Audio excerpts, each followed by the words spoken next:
Good evening friends, Kubera channel స్వాగతం. So ఈ రోజు మనకి మార్కెట్ చూసినట్లయితే 24,610 దగ్గర క్లోజ్ అవడం చూస్తున్నాము. సో ఫ్లాట్గా అయితే ట్రేడ్ అయిందండి. మోస్ట్లీ స్మాల్ క్యాప్ కానీ ఐటీ వచ్చేసి మంచి మూమెంటం అయితే జరుగుతుంది, అది మీకు ఒకసారి చూడొచ్చు. అండ్ మోర్ ఓవర్ ఇంకోటి మనం చూసినట్లయితే మనకి ఎఫ్ఐఎస్ కానీ డిఐఎస్ కానీ ఈరోజు పాజిటివ్లోనే బయింగ్ సైడే ఉన్నారండి, కానీ మార్కెట్ వచ్చేసి మనకి ఫ్లాట్ ట్రేడ్ అవడం ఇక్కడ చూస్తున్నాము. ఓకే, సో ఒకసారి ఇంపార్టెంట్ అప్డేట్స్ చూసి మనము చూద్దాము. ఇప్పుడు వచ్చేసి మనకి ఆప్షన్ చైన్ డేటా ఒకసారి గమనిద్దామండి. సో ఆప్షన్ చైన్ డేటా మనం గమనించినట్లయితే 24,600 లెవెల్స్. సో నిన్న ఏదైతే లెవెల్స్, ఎందుకంటే ఆల్మోస్ట్ మనకు ఫ్లాట్గా క్లోజ్ అవడం చూస్తున్నాం కాబట్టి నాకు 24,700 లెవెల్స్ కాల్ సైడ్ చాలా ఎక్కువ బిల్డ్ అయింది. అండ్ మోర్ ఓవర్ మనకు వచ్చేసి డౌన్ సైడ్ 24,500. సో సేమ్ నిన్న ఏ లెవెల్స్ అయితే చెప్పానో నేను అదే లెవెల్స్ తీసుకుంటున్నాను. సో నాకు కొంత అప్ సైడ్ మూమెంటం, సో ఒక 100 points up side momentum, down side వచ్చేసి మనకు వచ్చేసి ఒక 100 పాయింట్స్ అన్నట్లు కనిపిస్తుంది. రేపు కూడా ఇది ఎంతవరకు హోల్డ్స్ కూడా ఉండొచ్చు అనేది ఒకసారి మన లెవెల్స్ ద్వారా చూద్దాము. ఎందుకంటే మార్కెట్ ఎప్పుడైతే మనకి ఫ్లాట్లో క్లోజ్ అయిందో నేను ఆ లెవెల్సే మళ్ళీ రేపు కూడా కన్సిడరేషన్ చేయడానికి చూస్తాను. ఓకే, ఆ లెవెల్సే నేను రేపు కూడా కన్సిడరేషన్ చేయడానికి చూస్తాను. కాకపోతే మనకి ఏంటంటే ఇక్కడ ఇక్కడ మనకి 10 o'clock ఇక్కడ చూడండి, మనం ఇన్సైడ్ క్యాండిల్ స్ట్రాటజీ అనుకున్నాము. ఇది ఎంతవరకు వర్కౌట్ అయింది అనేది మనం ఒకసారి జడ్జ్ చేస్తాం. ఓకే, సో మనకు వచ్చేసి ఫస్ట్ క్యాండిల్ మనకి టాప్లో మనకి స్టార్ట్ అయ్యి తర్వాత వచ్చేసి మనకి డౌన్ సైడ్, సో మనకి ఎంట్రీ అనేది ఇచ్చినట్టు ఇచ్చి మళ్ళీ మనకి స్టాప్ లాస్ హిట్ అయింది. మనకు వచ్చేసి మళ్ళీ అగైన్ ఇక్కడ వచ్చేసి మనకి అప్ సైడ్ వచ్చేసి బ్రేక్ అనేది ఇవ్వడం జరిగింది. అప్ సైడ్ బ్రేక్ అనేది ఇవ్వడం జరిగింది. దెన్ వచ్చేసి మనకి ఈ కొంతవరకు ప్రాఫిట్ ఇవ్వడం, ఈవెన్ ఇక్కడ కూడా మనకి ఇన్సైడ్ క్యాండిల్ ఫార్మేషన్ అనేది జరిగింది. సో ఈ క్యాండిల్ వచ్చేసి దీని మధ్యలోనే inside of this red candle అన్నట్లే మనకి ఇక్కడ గ్రీన్ క్యాండిల్ ఫార్మేషన్ జరిగింది. ఎనీహో, కాకపోతే మీరు ఏంటంటే ఇక్కడ ఈఎంఏ చార్ట్ అనేది మనకి ఈఎంఏ చార్ట్ ద్వారా మనకి ఇక్కడ మళ్ళీ అగైన్ సిగ్నలింగ్ ఇచ్చింది, మనకి డౌన్ సైడ్ మూమెంటం ఉంటుందని with small stop loss. Okay, small stop loss అనేది మనం ఇక్కడ చూస్తున్నాము. సో మనకి ఈఎంఏ చార్ట్ ద్వారా మంచిగానే ఇచ్చింది. అండ్ మోర్ ఓవర్ ఏదైతే మనం ఇన్సైడ్ క్యాండిల్ స్ట్రాటజీ ఈ యొక్క లెవెల్స్ మేజర్ క్రూషియల్ లెవెల్స్ అని అనుకున్నాము. సో మనకి డౌన్ సైడ్ ఎప్పుడైతే డౌన్ సైడ్ బ్రేక్ అయిందో మనకి మంచి లెవెల్స్ అయితే ఇచ్చిందండి డౌన్ సైడ్, అది మీరు ఇక్కడ ఒకసారి చూడొచ్చు.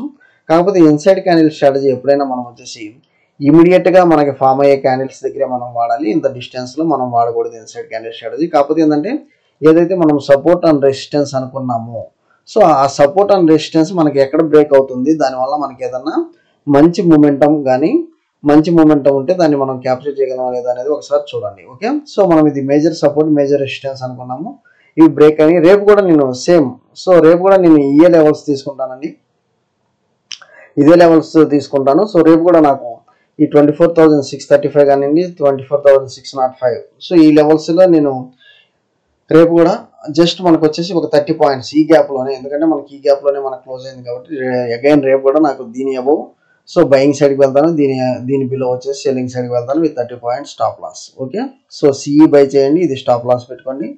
ఇక్కడ పిఈ బై చేయండి, ఇది స్టాప్ లాస్ పెట్టుకోండి. రేపు కూడా నేను అదే వాడుతున్నాను, అది మీరు ఒకసారి ఇక్కడ చూడొచ్చు. ఓకే, నెక్స్ట్ వచ్చేసి బ్యాంక్ నిఫ్టీ ఒకసారి చూద్దాము. సో బ్యాంక్ నిఫ్టీ వచ్చేసి మనకి ఇక్కడ 10 o'clock ఇక్కడ చూడండి 10 డేట్ వచ్చేసి ఇది ఇన్సైడ్ క్యాండిల్ స్ట్రాటజీ అనుకున్నాము. సో దీనికి వచ్చేసి మనకి బయింగ్ మనకు వచ్చేసి అప్ సైడ్ బ్రేక్ అయింది, మంచి రిటర్న్స్ అయితే ఇచ్చింది. కాకపోతే మనకి ఏంటంటే బ్యాంక్ నిఫ్టీలో మేజర్గా మనకు వచ్చేసి అప్ స్వింగ్ అనేది ఇక్కడ మనకి ఎక్కువ కనిపిస్తుంది. సో రేపు వచ్చేసి మోస్ట్లీ నాకు ఇది ఒక వీ ప్యాటర్న్ కనుక అనుకున్నట్లయితే, సో యాజ్ లాంగ్ యాజ్ నాకు వచ్చేసి ఈ యొక్క లెవెల్స్ ఏది 53,550 లెవెల్స్ అబో నేను బుల్లిష్గానే ఉంటాను, 53,550 అబో నేను వచ్చేసి బుల్లిష్గానే ఉంటాను, అది మీరు ఒకసారి ఇక్కడ చూడండి. సో 53,550 అబో నేను బుల్లిష్గానే ఉంటాను. ఒకవేళ మనకి డౌన్ సైడ్ రావాలంటే మాత్రం డౌన్ సైడ్ వచ్చేసి నేను నియర్ అబౌట్ ఈ లెవెల్స్ తీసుకుంటానండి. సో నియర్ అబౌట్ ఈ లెవెల్స్ తీసుకుంటాను. మేజర్ మనకి డౌన్ సైడ్ రావాలంటే మాత్రం 53,457 బ్రేక్ అయితే అప్పుడు నేను డౌన్ సైడ్కి వెళ్తాను. సో మార్కెట్ ఎప్పుడైనా మనకు కొంత మూమెంటం ఇచ్చిన తర్వాత ఒక వన్స్ మనకి ఫాల్ అనేది జరుగుతున్నప్పుడు, సో ఎప్పుడైతే మనకి 53,457 అనేది అగ్రెసివ్గా మనకి ఫాల్ అయ్యిద్దో ఆటోమేటిక్గా ఎప్పుడైతే మనకి బ్రేక్ అయిద్దో మనం వచ్చేసి ఇక్కడ అగ్రెసివ్ సెల్లింగ్ చేస్తాము. నేను ఈ యొక్క బుల్లిష్ మూమెంటం 53,800 దాకా క్యారీ అయ్యే ఛాన్స్ అయితే నాకు రేపు కనిపిస్తుంది. ఓకే, 53,800 దాకా క్యారీ అయ్యే ఛాన్స్ అయితే కనిపిస్తుంది, అది మీరు ఇక్కడ ఒకసారి చూడవచ్చు. 53,800 దాకా క్యారీ అయ్యే ఛాన్స్ అయితే కనిపిస్తుంది. ఓకే, అండ్ మోర్ ఓవర్ మనకు వచ్చేసి ఇక్కడ మనము గ్లోబల్ ఇండిసెస్ చూసినట్లయితే 24,674. సో అంత మనకి డిఫరెన్స్ అయితే కనిపించట్లేదు 24,600-674కి. సో మనం వచ్చేసి మన లెవెల్స్ ప్రకారం మనం వెళ్దాం. ఓకే, నెక్స్ట్ వచ్చేసి కొన్ని ఇంపార్టెంట్ అప్డేట్స్ చూద్దామండి. Biocon confirm sale of 80 lakhs engine international shares via open market అన్నట్లుగా చూస్తున్నాము. సో దీనివల్ల ఏంటంటే మనకి షేర్స్ ఆఫ్ బయోకాన్ మనకి తగ్గినట్లుగా, as well as Syngene also మనకు వచ్చేసి. సో ఇక్కడ వచ్చేసి బయోకాన్ షేర్ హోల్డింగ్ అనేది సింజిన్లో కమ్ డౌన్ టు 52.46% అన్నట్లుగా చూస్తున్నాము. సో ఇది వచ్చేసి ఓపెన్ మార్కెట్ ద్వారా అమ్మేస్తున్నారు కాబట్టి కొంతమందికి సింజిన్ ఎవరైతే కొనాలనుకుంటున్నారో వాళ్ళకి మంచి అడ్వాంటేజ్ అనండి. దీనివల్ల వచ్చేసి సింజిన్ కూడా కొంత మూమెంటం అనేది అప్ సైడ్ ఉండే ఛాన్స్ అయితే ఉంది. దాని లెవెల్స్ కూడా మనం చూద్దాము. నెక్స్ట్ వచ్చేసి మ్యూచువల్ ఫండ్స్ చూసినట్లయితే వరస్ట్ మంత్ అని చెప్పొచ్చు నవంబర్ అనేది, ఎందుకంటే mutual fund inflows decline by 75% to 60,300 crores and debt funds 92% drop. So మనకు ఓవరాల్గా ఎందుకంటే ఎన్ఐఏ మనకు వచ్చేసి ఎఫ్ఐఎస్ అనేది బాగా సెల్లర్స్గా ఉన్నారు కాబట్టి నవంబర్ మంత్లో మనకు ఆటోమేటిక్గా ఈ యొక్క సినారియో అయితే కనపడింది. అందులో మనము అంత ఆశ్చర్యపోవాల్సిన పని లేదు. మళ్ళీ మనకు మార్కెట్లో డిసెంబర్ ఫస్ట్ వీక్ నుంచి మంచిగా పికప్ అయితే అయింది. సో ఇప్పుడైతే మంచిగా క్యాప్చర్ చేసుకోండి. ఓకే, ఇంకో గుడ్ న్యూస్ ఏంటంటే ఇక్కడ no late fee for filing GST returns 7 after deadline. Even deadline తర్వాత సో పెనాల్టీ అయితే ఏమీ వేయట్లేదు అన్నారు. దానివల్ల చాలామంది కార్పొరేట్స్కి ఇది ఒక గుడ్ న్యూస్ అన్నట్టు మనం చెప్పొచ్చు. సో నెక్స్ట్ వచ్చేసి ఇంకొన్ని ఇంపార్టెంట్ అప్డేట్స్ చూద్దామండి. Optional T+0 settlement cycle for top 500 stocks to be available from December 31st. So ఇప్పుడు దాకా మనం T+2 విన్నాము, T+1 ఏమన్నాము, ఇప్పుడు వచ్చేసి T+0 అంటే సో మనకి ఇమీడియట్గా సెటిల్మెంట్ అవుతుంది. అండ్ మోర్ ఓవర్ మనకి ఏదైతే క్యాష్ అనేది రిలీజ్ అవుతుందో అది మనం ఇమీడియట్గా యూజ్ చేసుకోవడానికి కూడా ఛాన్స్ ఉంటుంది.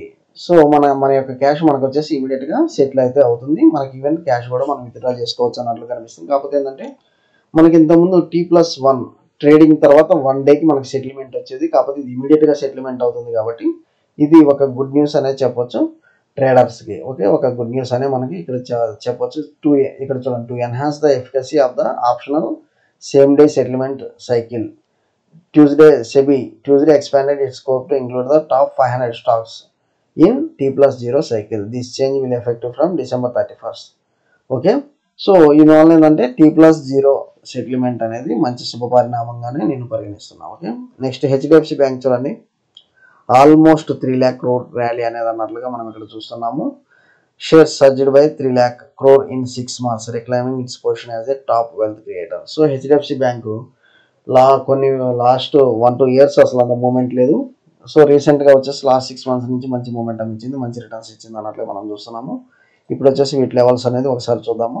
మేజర్గా HDFC బ్యాంక్ నేను ఇక్కడ పెట్టానని, HDFC బ్యాంక్ మనం డే క్యాండిల్ ద్వారా చూద్దాము. సో డే క్యాండిల్ ద్వారా చూసినట్లయితే మనకి మంచి ఆల్ టైమ్ లెవెల్స్, మంచి లెవెల్స్ అయితే మనకి బ్రేక్ అవడం ఇక్కడ చూస్తున్నాము. మంచి లెవెల్స్ అయితే బ్రేక్ అవుతాం చూస్తున్నాము. అండ్ మోర్ ఓవర్ వచ్చేసి ఇది కూడా మనకి డే క్యాండిల్లో ఇన్సైడ్ క్యాండిల్ అనేది ఫామ్ అయింది. సో 1850 డౌన్ మనం సెల్ చేయండి అండ్ 1879 అప్ మనం బై చేయండి. ఓకే, 1879 అప్ ఇది మనకి ఇన్సైడ్ క్యాండిల్ డే క్యాండిల్లో ఫామ్ అయింది కాబట్టి దీని అబోవ్ వచ్చేసి 1879 అప్ బై చేయండి అండ్ దీని బిలో 1850 డౌన్ సైడ్ వచ్చేసి మీరు సెల్ చేయండి.